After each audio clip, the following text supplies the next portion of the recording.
ಅಪಘಾತದಲ್ಲಿ ಐಎಎಸ್ ಅಧಿಕಾರಿ ಮಹಾಂತೇಶ್ ಬೀಳಗಿ ಸಾವು ಪ್ರಕರಣಕ್ಕೆ ಸಂಬಂಧಪಟ್ಟಂತೆ ಕೆಲವೇ ಕ್ಷಣಗಳಲ್ಲಿ ಸರ್ಕಾರಿ ಗೌರವಗಳೊಂದಿಗೆ ಅಂತ್ಯಕ್ರಿಯೆ ನೆರವೇರಲಿದೆ.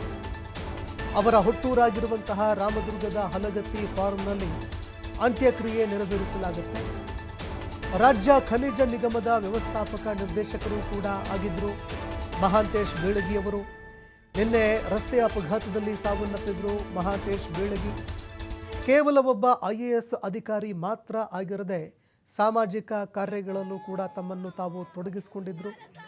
ಹೀಗಾಗಿ ಎಲ್ಲೆಲ್ಲಿ ಅವರು ಸರ್ವಿಸ್ ಮಾಡಿದ್ದಾರೆ ಅಲ್ಲಲ್ಲಿ ಅಪಾರ ಪ್ರಮಾಣದಲ್ಲಿ ಅಭಿಮಾನಿಗಳನ್ನು ಕೂಡ ಹೊಂದಿದ್ದಾರೆ. ಅಪಾರ ಪ್ರಮಾಣದಲ್ಲಿ ಯುವ ಸಮೂಹವನ್ನು ಅವರು ಅವರ ಮೇಲೆ ಪ್ರಭಾವ ಬೀರಿದ್ದಾರೆ. ಹೀಗಾಗಿ ಆ ಯುವ ಸಮೂಹ ಜೊತೆಗೆ ಬಾಗಲಕೋಟೆ ಜಿಲ್ಲೆಯ ಜನ ಇವತ್ತು ಅವರನ್ನು ಸ್ಮರಿಸ್ತಾ ಇದ್ದಾರೆ.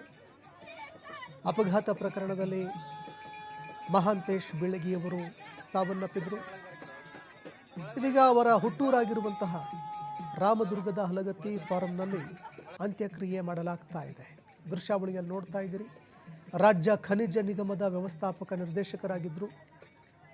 ಇದರ ಜೊತೆಗೆ ಒಬ್ಬ ಐಎಎಸ್ ಅಧಿಕಾರಿಯಾಗಿ ಕೇವಲ ಸರ್ಕಾರಿ ಕೆಲಸದಲ್ಲಿ ಮಾತ್ರ ತೊಡಗಿಕೊಳ್ಳದೆ ಇದರ ಜೊತೆಗೆ ಹಲವಾರು ಸಾಮಾಜಿಕ ಕಾರ್ಯಗಳಲ್ಲೂ ಕೂಡ ತೊಡಗಿದ್ದಂತಹ ವ್ಯಕ್ತಿಯಾಗಿದ್ದರು.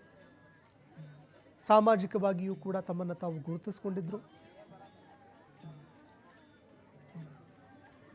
ಇನ್ನೇನು ಕೆಲವೇ ಕ್ಷಣಗಳಲ್ಲಿ ಅಂತ್ಯಕ್ರಿಯೆ ನೆರವೇರಿಸಲಾಗುತ್ತೆ. ಸಕಲ ಸರ್ಕಾರಿ ಗೌರವಗಳೊಂದಿಗೆ ಅವರ ಅಂತ್ಯಕ್ರಿಯೆ ನೆರವೇರಿಸಲಾಗುತ್ತೆ. ದೃಶ್ಯಾವಳಿಯಲ್ಲಿ ನೋಡ್ತಾ ಇದ್ರಿ, ಇದು ನಿನ್ನೆ ಸಂಭವಿಸಿದ್ದಂತಹ ಒಂದು ಅಪಘಾತ ಪ್ರಕರಣ. ತುಂಬ ಭೀಕರವಾಗಿ ಅಪಘಾತ ಆಗಿತ್ತು. ಕಾರಿನಲ್ಲಿ ಪ್ರಯಾಣ ಮಾಡ್ತಾ ಇರುವಂತಹ ಸಂದರ್ಭದಲ್ಲಿ ಒಂದು ಭೀಕರ ಅಪಘಾತದಲ್ಲಿ ಐಎಎಸ್ ಅಧಿಕಾರಿ ಮಹಾಂತೇಶ್ ಬೀಳಗಿಯವರು ಸಾವನ್ನಪ್ಪಿದ್ರು.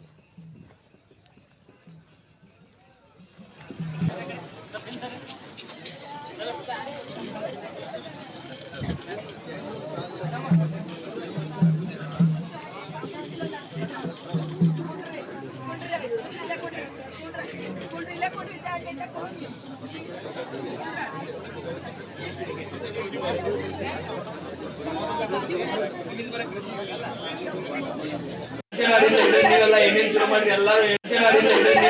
ಶುರು ಮಾಡಿರಿ ಎಲ್ಲರೂ